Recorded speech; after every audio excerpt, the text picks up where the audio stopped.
Okay, got that. Now we can do the next chapter.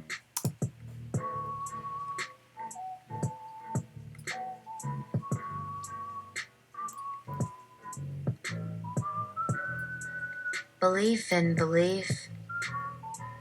Carl Sagan once told a parable of someone who comes to us and claims, "There's a dragon in my garage."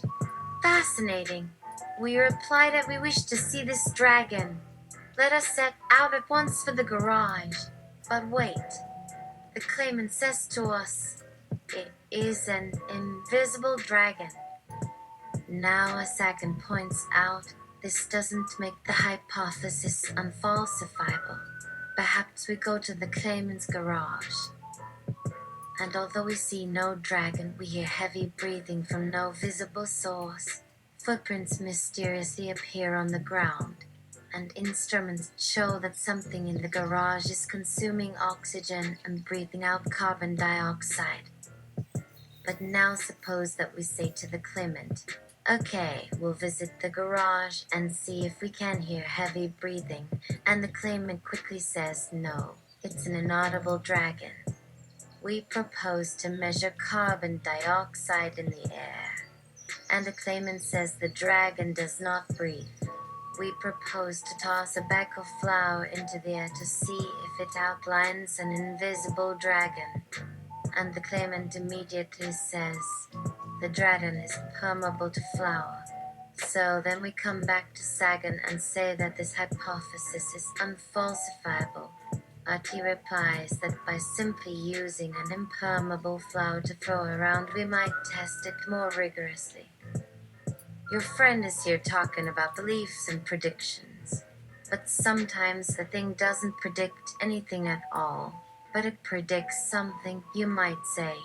Predictions of beliefs can be extremely delicate things to work with. Have you ever argued with a friend? Not always to prove or disprove the factuality of something. Sometimes you were trying to get the friend to see your own point of view, or at least your intention behind what you were doing, but you couldn't quite bring it out. Or vice versa. Sometimes this has happened with friends who weren't like yourself at all. A couple times this happened with my coworker who was an employee at Harvard, where we were both working at a time. As for this story, she'll recognize herself and be angry with me, and her angry protests may cause me to appear to her as mendacious rather than me. Let me add that this was before her life seemed to have an unhappy ending. Or perhaps let me say this was after the first half of her life ended for her in death. In this life, she still is very much alive. And now I don't really think this story was more or less likely to have been true about her.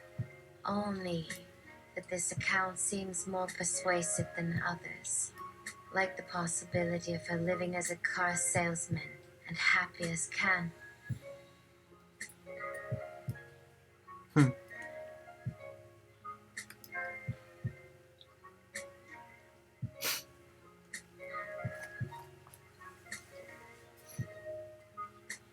Vicky, this particular conversation about why we think what we do appears more plausible because the argument occurred before she decided that her husband would cheat on her and she had her heart broken when her first baby died. Though, of course, she knows who wrote it and what we meant at the time. In other words, even though you're about to tell me to stop taking this particular story seriously because it might not even be true at all. And, as I have pointed out, I didn't talk about all the things that would be different with her at the time. I am so in love with this story because it describes you precisely. Describing all these little bits that come from just the two of you, which would appear in no other way and might get you angry at me if I tried to pin down all these small events to memory. Because that way is always confusing about which one got into what shape at any particular time.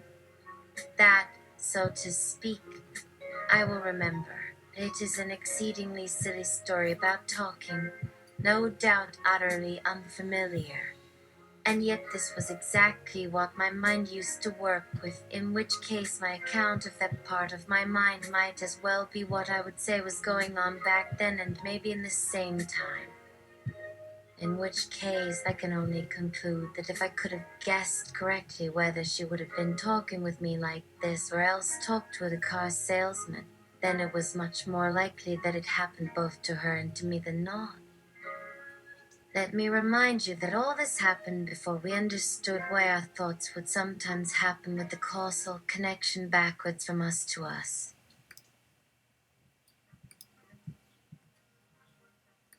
Next up.